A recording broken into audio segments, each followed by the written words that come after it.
Good day everyone, so I am the first reporter of today's discussion. Our topic for today is about emotional and behavioral disorders. An emotional and behavioral disorder is an emotional disability characterized by the following. It is an ability to build or maintain satisfactory interpersonal relationships with peers or teachers. For preschool-aged children, this would include other care providers. According to the U.S. Department of Education in 2013, almost 40% of students with emotional and behavioral disorders received their education in environments that segregated them from their peers for all or parts of the school day during 2011 and 2012. Slightly more than 4 out of 10 students with emotional or behavioral disorders were being taught in the general education classroom.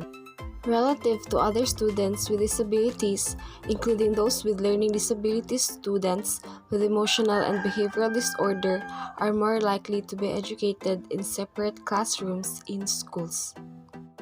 The following are essential terms that are operationally defined for you to have a better understanding of this section in the course.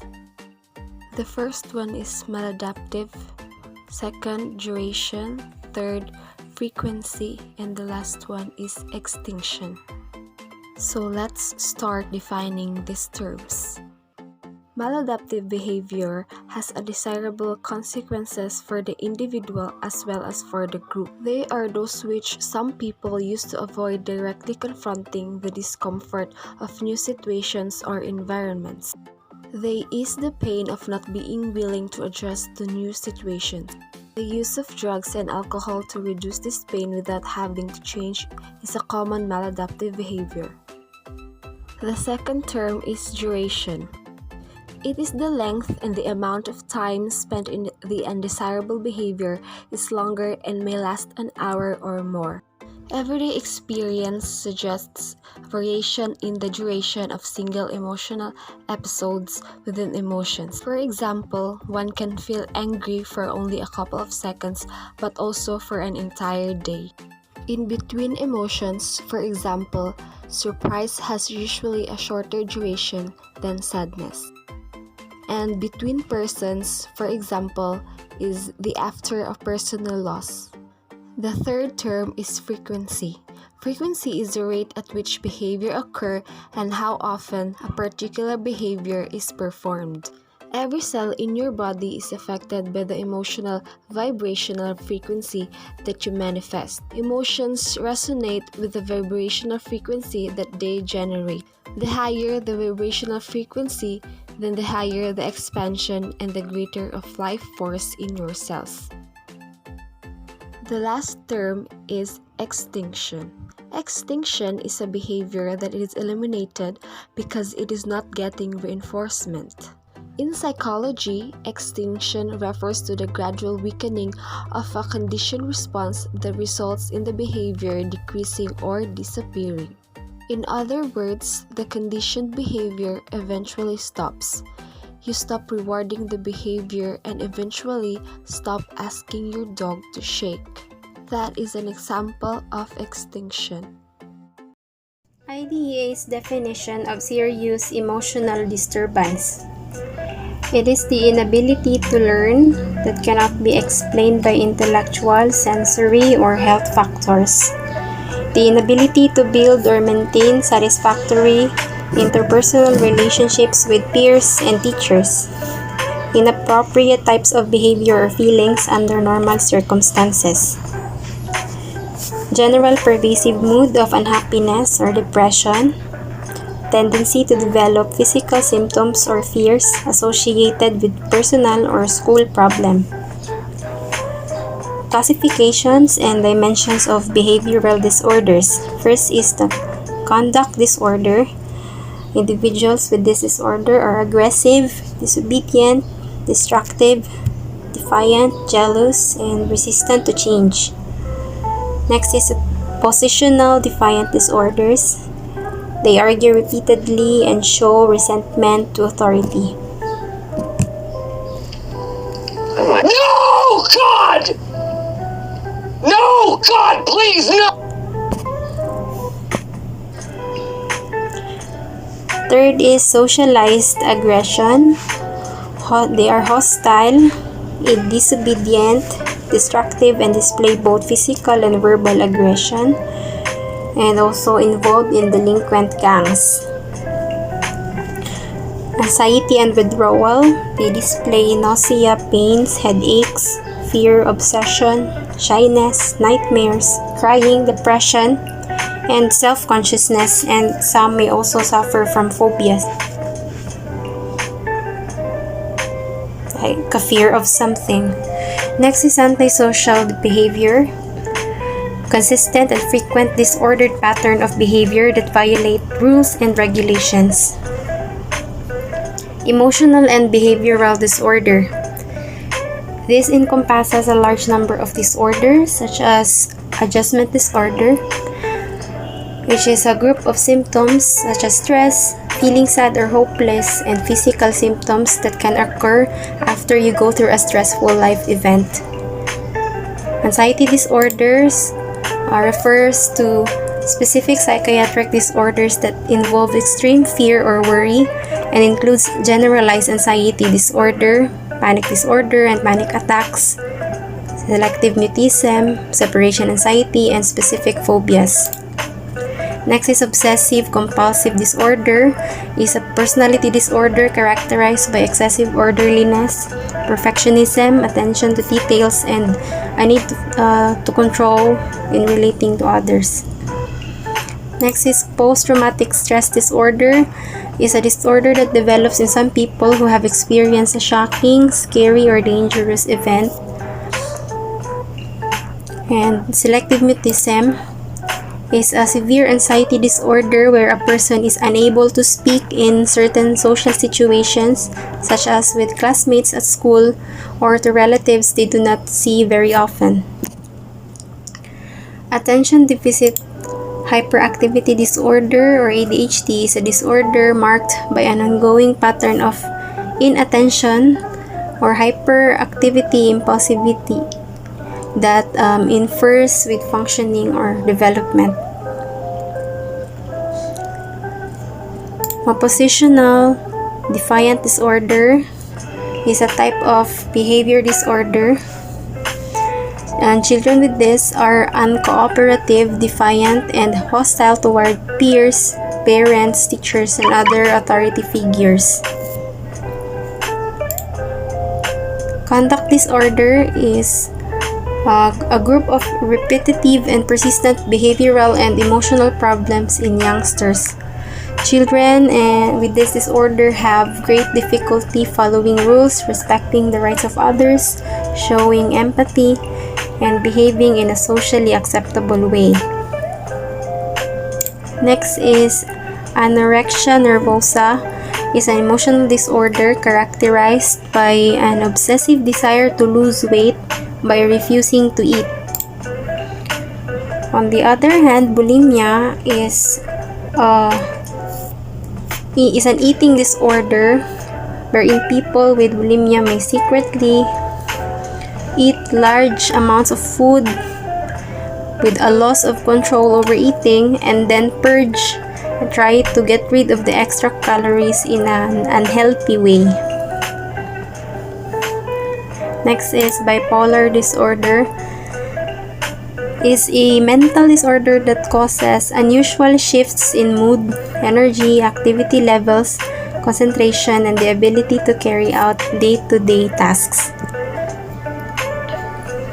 Major depressive disorder is a mental disorder characterized by a persistently depressed mood and a long-term loss of pleasure or interest in life, often with other symptoms such as disturbed sleep, feelings of guilt or inadequacy, and suicidal thoughts.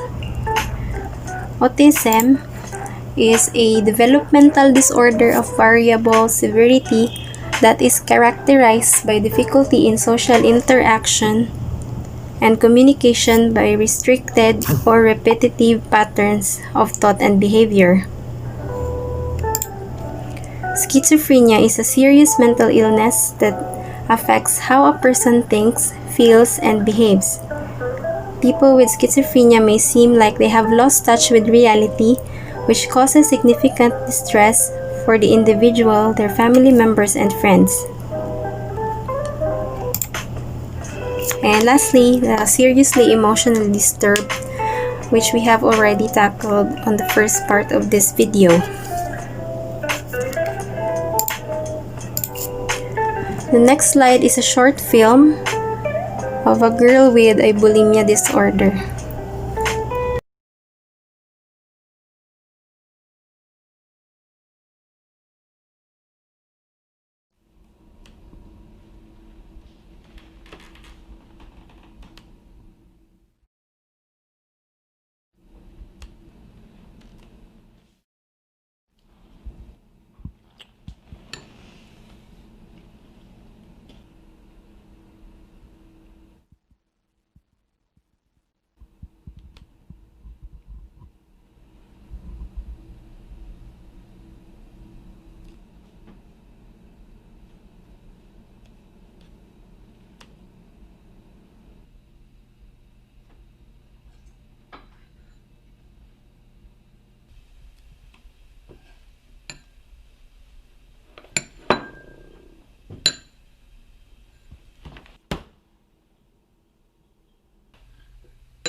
No, you shut the f*** up.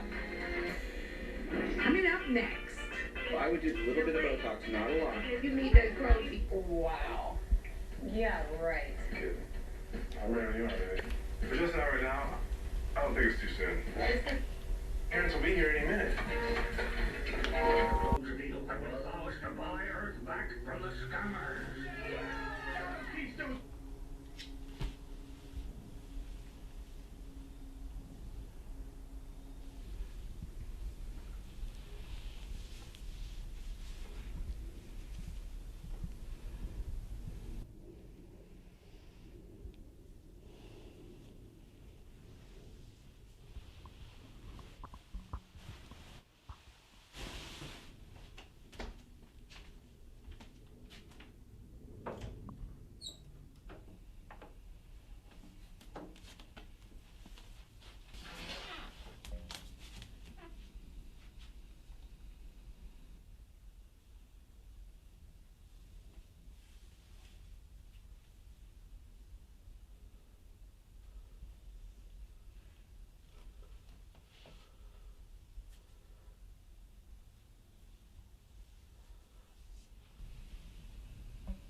praying for something to happen to her.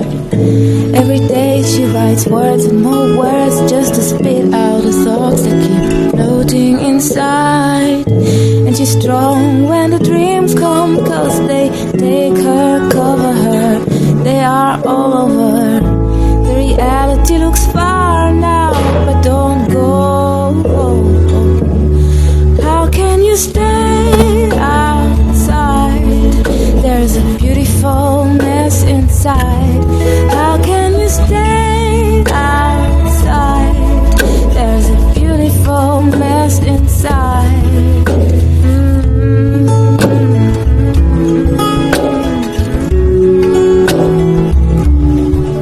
Oh.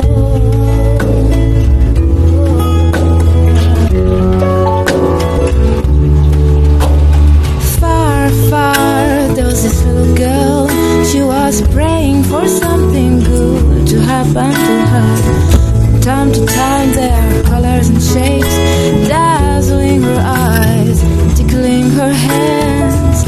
They invent her new world with oil skies and aquarelle rivers. But don't you run away already, please don't go. How can you stay outside? There's a beautiful mess inside. How can you stay outside? There's a beautiful mess inside. Take a deep breath and die. There's a beautiful mess inside.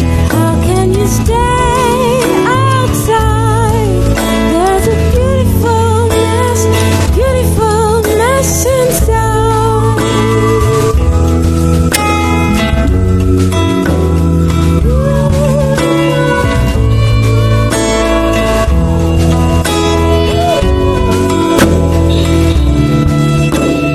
Far, far, there's this little girl. She was praying for something big to happen to her. Every night she hears beautiful, strange music. It's everywhere, there's nowhere to hide. But if it fades, she begs, oh Lord, don't take it from me. Don't take it, she says. I guess I have to give it birth. To give it birth. I guess I have to give it birth. I guess I have to give it birth. There's a beautiful mess inside and it's everywhere. Just look at yourself now, deep inside, deeper than you ever did, deeper than you ever did. There's a beautiful mess inside, beautiful mess inside.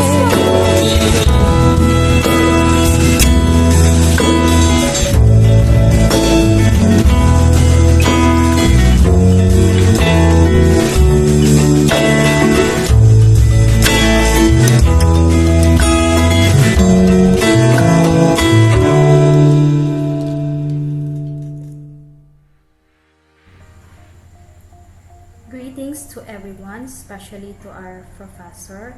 I'm Catherine. I am Alyca Joyce Persigo, the last presenter for this topic, emotional and behavioral disorder. So I am assigned to discuss the signs, causes, and the types of children with emotional and behavioral disorder.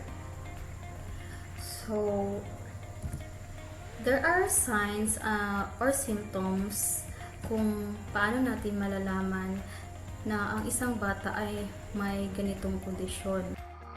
So, the list are the following description of a kid having this kind of disorder. So, first is always distracts in classroom, impulsive behavior, inattentive and distractible, resistant to change and transitions in routine, does not follow or appear to care, often speaks out with irrelevant information with no turn-taking, preoccupied, poor concentration, demonstrate aggression, regularly absent from school, intimidates and bullies others, low self-esteem, consistently blames others for their dishonesty, experiences difficulty working in groups, frequently demonstrates self-injurious behavior, cannot apply rules to others' personal space or belongings, and lastly, often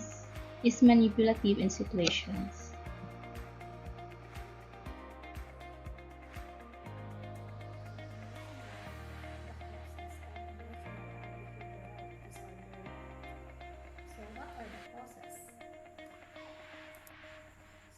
So these are biological,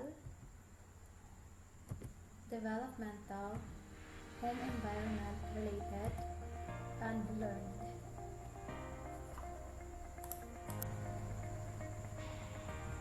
biological cause. So, yung brain natin is often the root source of the development of the emotional or behavioral disorder. Sometimes because of chemical imbalance na magkakause kung bakit tayo nakakaramdam ng sadness, worthlessness, or emptiness. So, other factors are brain injury leads to problem in the emotional center of the brain, experiencing trauma with or without diagnosis, experiencing problem during mother's pregnancy, child's mother used drugs or alcohol during pregnancy, or because na-inherit ito sa parents or mga kadugo. Next is developmental cause. Development refers to the lifelong process of changing and maturing. Every stage sa life ng isang bata dapat maging successfully completed siya para ma-meet ang mental health and life satisfaction. Pero kung ang development ng isang bata is disrupted and problematic, there can be negative consequences sa mental and cognitive growth development ng isang child. So, ang emotional or behavioral disorder can be developed because of these factors. Attachment problems to the caregiver. So, si mother or the caregiver of the child dapat magkaroon ng positive attachment towards the child. Dapat nandyan sila to care and guide the child. At hindi kailangan umabot sa point na palagi na lang silang nakadepende sa parent or caregiver. So at the early age, you should know how to be independent to achieve tasks such as, for example, dressing up, eating their own food, or training them how to use the toilet. Next is fail to develop trust during infancy and early toddlerhood, resulting in fear and distrust. So yun na, a caregiver or mother must have a positive attachment towards the child para din magkaroon sila ng trust. Next is home life cause. Parents are vital in the healthy development of their children. Some aspects sa parenting o sa home environment can also contribute na maka-affect sa emotional and behavior aspects sa isang bata that leads to disorder. So, authoritarian parenting style with rigid, excessive rules and punishments. So, for me, okay lang ang strict na parents or guardian because I believe that is the way of showing the love and care towards the children. Pero it's not good na if the point na masakal lang bata because sobra lang din yung rules ay binibigay sa kanila. It's either magkaroon sila ng low self-confidence na makaka-affect sa kanilang emotional health. Then, permissive parenting with few if any expectation, limits or establishment of acceptable behaviors. It's not good also if your parenting style is not demanding or not setting rules or sobrang luwag lang. As a result, either lumaki silang spoiled or magiging unaware sila na may mali na pala sa behavior nila. Then, inconsistent expectations and discipline. Then, distant, disinterested parents, abuse and violence. So, we're all aware that this always happens not just in our country as well as to other countries such as sexual abuse, sadistic abuse that can cause fear or trauma na makakapekto sa emotional or mental health ng isang bata. May instances na hanggang paglaki nila is nadadala nila yung trauma or experiences na naranasan nila. So, the last one is learn. Sometimes, there are no underlying biological or developmental causes of emotional and behavioral disorders.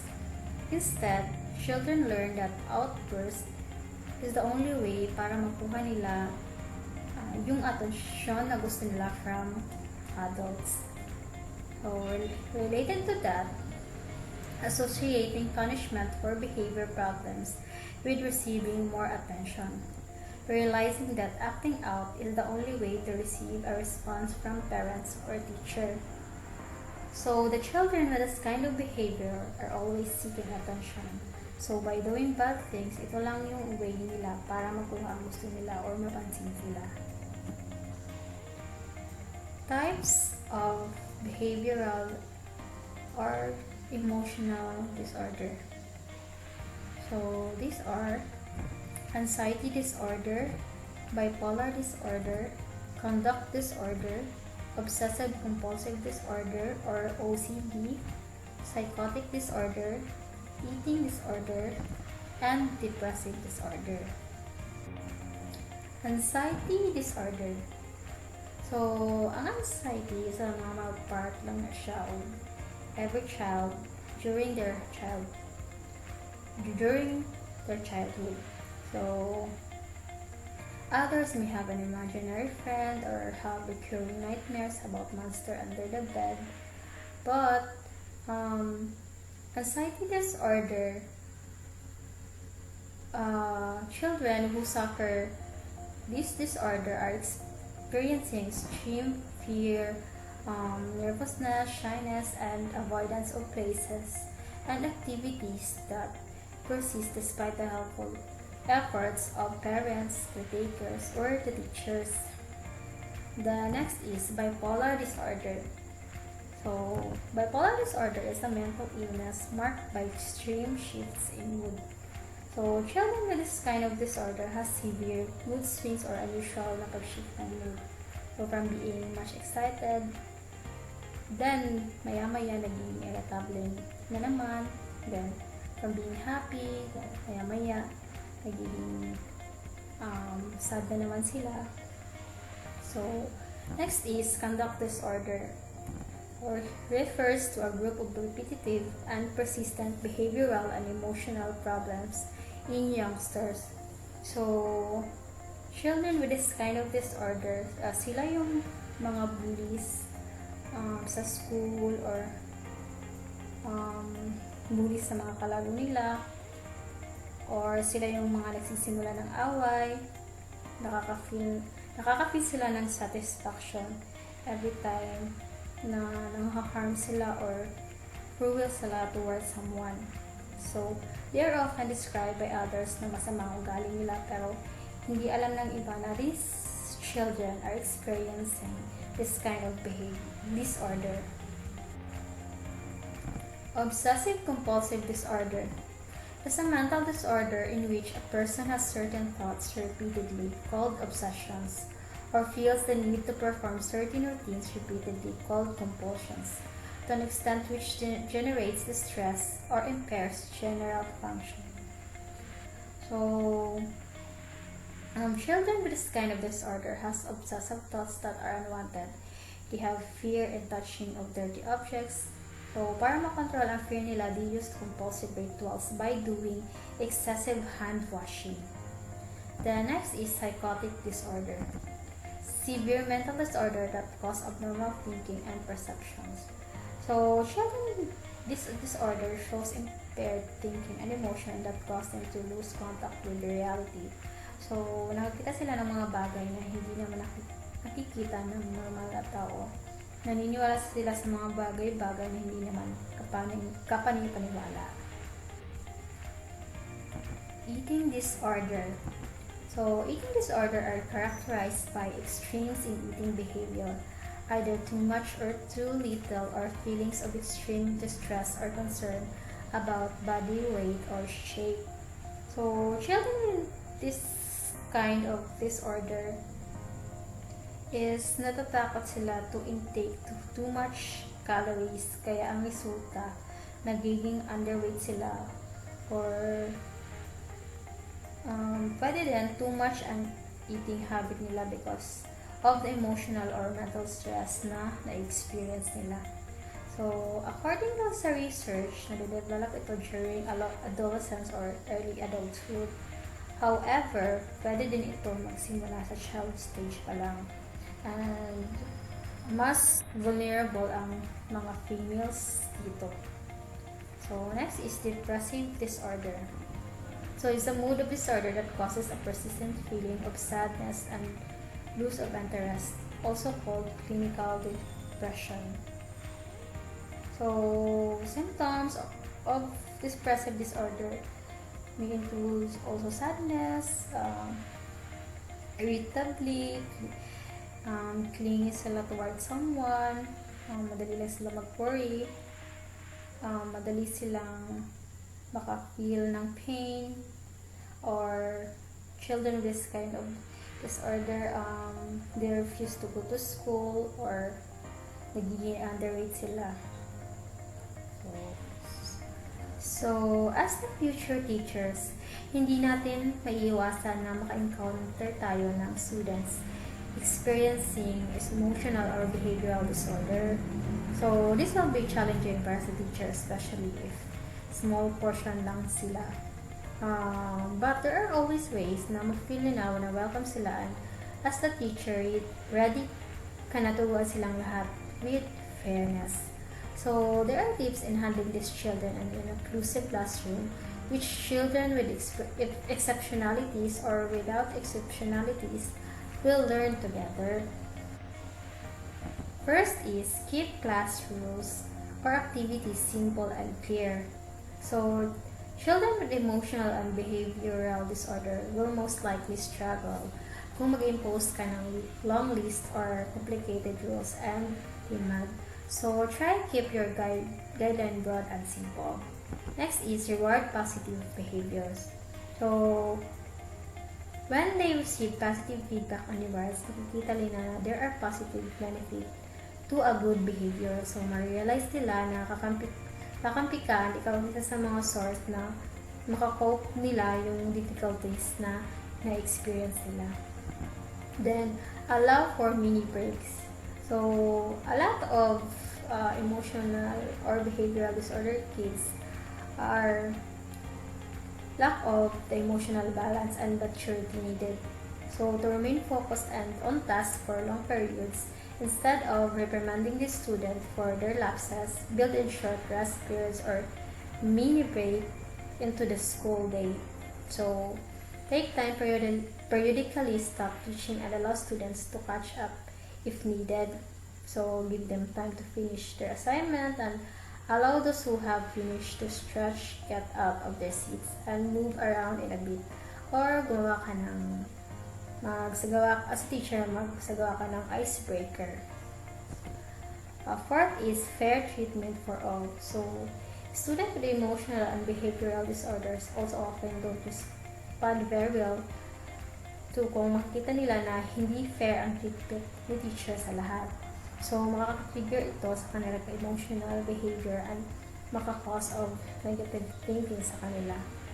So, to ensure that you're treating all your students in fair manner, so dapat ang mga rules or discipline is enforce more sa lahat. Hindi lang hindi ka dapat bias. You should be fair to everyone. So, the last one is use motivational strategies. Unfortunately, emotional and behavioral disorder students tend to have a lot of negative experiences in school. Therefore, they often lack the desire or motivation to try to succeed. So, as the teacher makes steps para ma-motivate these students, offer them incentive for academic success, malaki man o maliit na achievement, celebrate their hard work, and praise their good efforts consistently. This can go a long way in giving the students the motivation to excel in the class. Behavioral disorders are typically separated into two categories: externalizing and internalizing. Externalizing disorders are visible on the outside of the student. These are characterized by aggressiveness, temper tantrums, acting out, and non-compliant behaviors. Internalizing disorders are more hard to recognize and are hidden beneath the surface of the student. These are characterized by social withdrawal, depression, compulsions, and anxiety. Now, there's a great amount of diversity that exists within these disorders, and no two students diagnosed are alike. There are 4 dimensions of behavior that range differently for each student. These are 1, the frequency or rate at which the behavior occurs, 2, the intensity of the behavior, 3, the duration of the behavior, and 4, the age appropriateness of the behavior. Children with EBD rarely exhibit problems on a single dimension, and research indicates that nearly half of individuals with EBD have additional disabilities as well. The components responsible for emotional and behavioral disorders are biological, psychosocial, or a combination of both. Biological risk factors include genetic influences, injury, infection, exposure to toxins, and poor nutrition.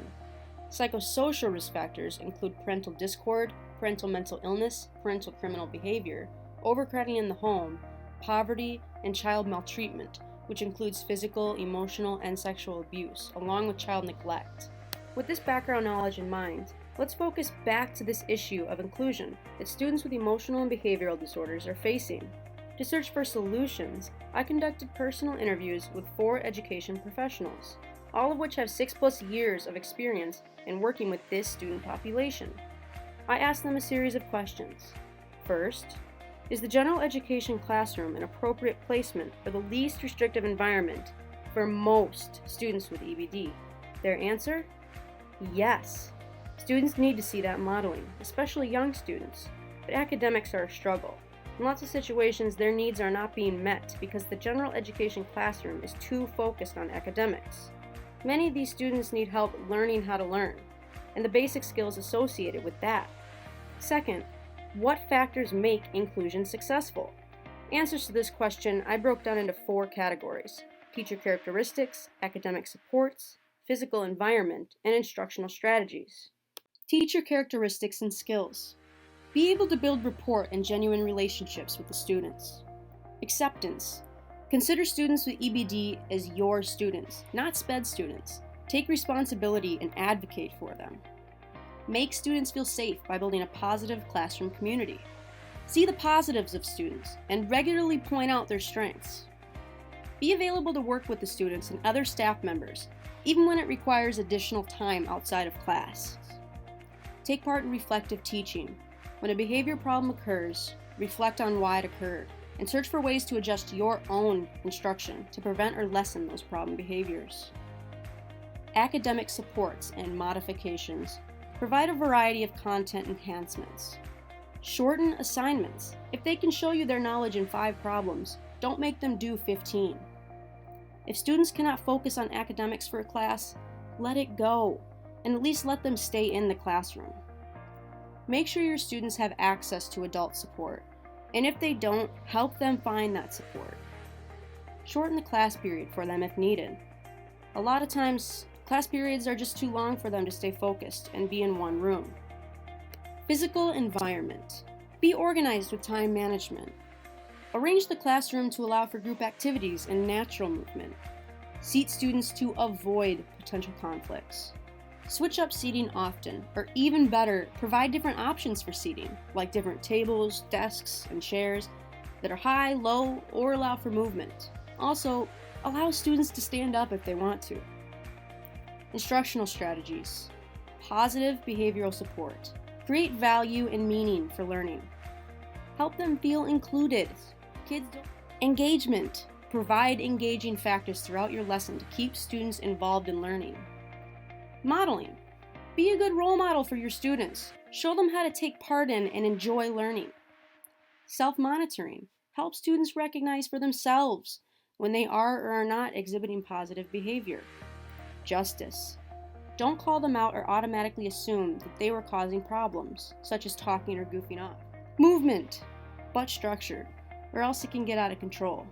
Provide brain breaks within every class and allow for natural movement within each lesson. Sometimes this needs to be individualized for the student, away from the classroom, like a walk break. And last, increase opportunities for success, not just academic, but also involvement.